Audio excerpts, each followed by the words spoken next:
Eu tenho uma tarefa a fazer aqui, mas antes dessa tarefa, eu quero que vocês raciocinem comigo. Particularmente, a ideia é minha, mas quero dividir com vocês. Poetas, escritores e políticos, tal qual falou a professora Lurdimar aqui, muito bem colocado, tem outros campos a serem homenageados. Tem praças, avenidas, travessas, ruas. Acredito que, sendo esta instituição uma instituição educacional, é mais viável e muito mais louvável que nós aqui coloquemos um nome de alguém ligado à área da educação, porque nós não conhecemos uma rua Darcy Ribeiro, nós não conhecemos uma praça Paulo Freire, uma travessa Paulo Freire, uma avenida Darcy Ribeiro. Nós não vamos encontrar estes nomes em logradouros públicos, porque os políticos, quando produzem uma praça, quando mandam construir uma praça, uma avenida, é calçada ou asfaltada, eles já têm em mente o nome e sempre homenageiam pessoas de uma família tradicional, como são os Sarneys aqui no Maranhão, que em todo canto desse estado tem algo com o nome Sarney. E às vezes tem até demais. Aqui, por exemplo, tem a ponte bem ali, que é Zé Sarney, tem a avenida bem ali, que é Rosiana Sarney, tem uma escola bem ali, que é Zé Sarney. É demais, pessoal. E até existe uma norma, que pessoas vivas não podem ter seu nome em logradouros. Isso é lei, mas colocam, burlam a lei. Então eu, nesse espaço aqui, eu defendo como professor, como educador, como uma pessoa amante e vivente na educação, eu defendo o nome de Darcy Ribeiro, em primeiro momento. Porque em educação, apesar de existir uma norma federal, existe uma rubrica federal para recursos serem destinados à educação, hoje com o nome de Fundeb, antes salário educação, não vem assim como Papai Noel nos dá o presente, vem sob pressão. E é muito difícil para nós professores, para nós educadores, diretores, orientadores, supervisores, qualquer pessoa que milite na área da educação, é muito difícil um direito. Mesmo depois de conquistado, ainda passa um bom tempo debaixo do pé de políticos que só sancionam os direitos adquiridos por lei após pressão. E quem muito pressionou para que a lei de diretrizes e bases da educação virasse lei e fosse obedecida nesse país, embora, abre e fecho aspas, parcialmente, porque tem muito dentro da lei que o Brasil ainda não executa. Darcy Ribeiro, esse é o nome. Essa é a pessoa que defendeu a educação. E houve uma época em que o professor temido, adorado também às vezes, era aquele que era o racista, o nocivo, aquele que o pessoal dizia assim, isso aqui é duro, por quê? Porque ele puxou a orelha de um menino, porque ele deu uma palmada em outro, porque ele fez e aconteceu. Naquele tempo, o professor era assim, uma espécie de pai, de avô, de tio, e Paulo Freire começou a mudar essa pedagogia de ensino. Não se pode educar uma criança com pancadas. Se educa uma criança com palavras. É um P, mas não é de pancadas, é de palavras. É com carinho, é com jeito.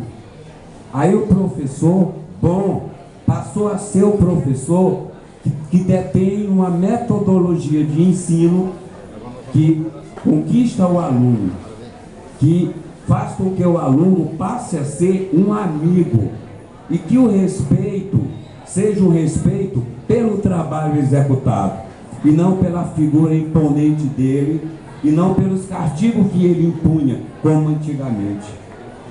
Paulo Freire é uma outra pessoa a quem a educação atual deve muito, tanto quanto deve a Darcy Ribeiro. E são os dois nomes que na lista que vocês vão votar pertencem de corpo e alma à batalha da educação, que é o que essa instituição aqui apregoa.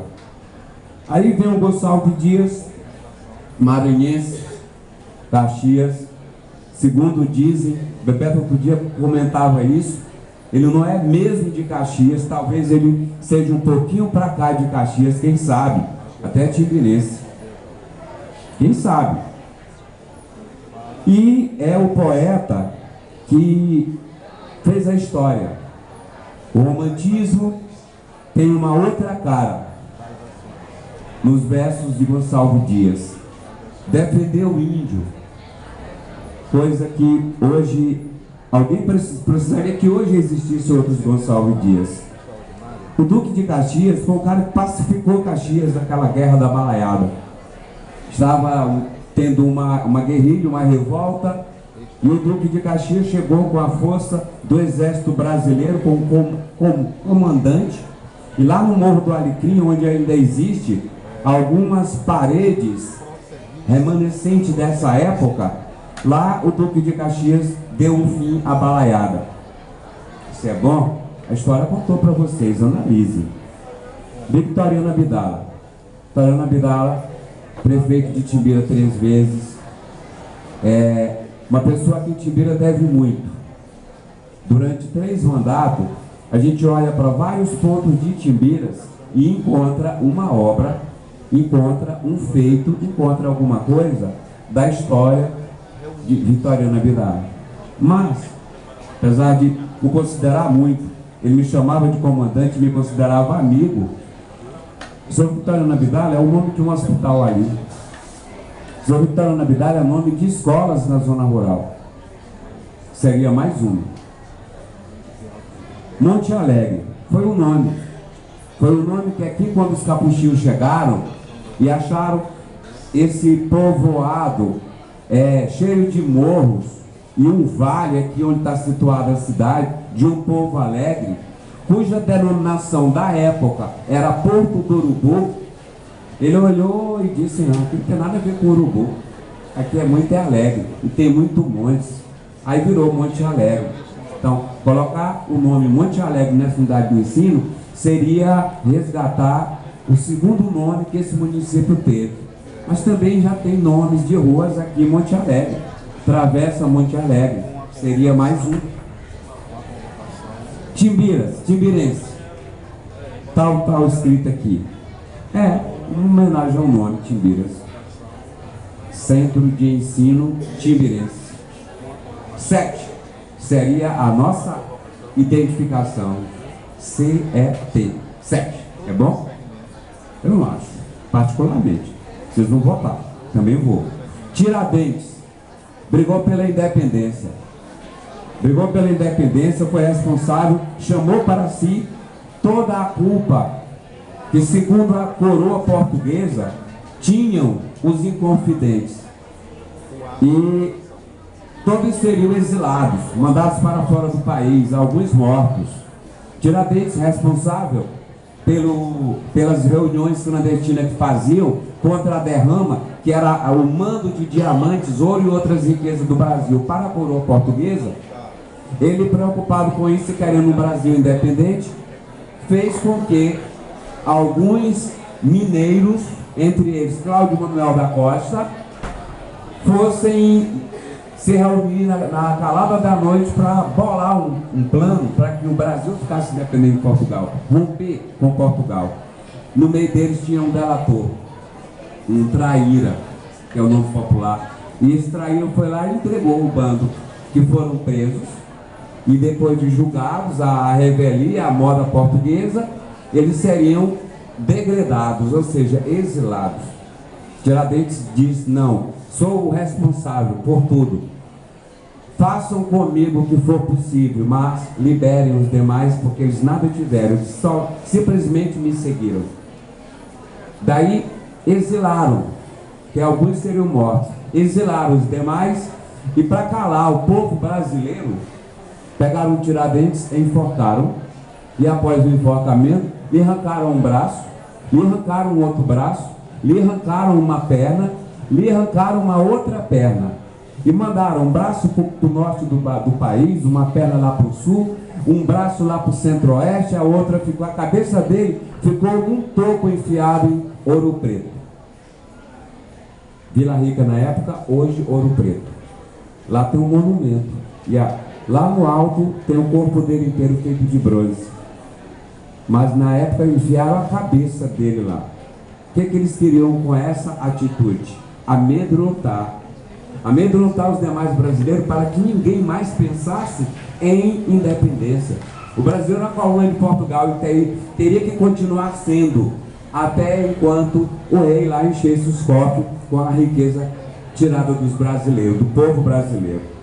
E aí veio outro poeta, Carlos Drummond de Andrade, mineiro, entendeu? Um poeta do modernismo, um poeta que é uma referência.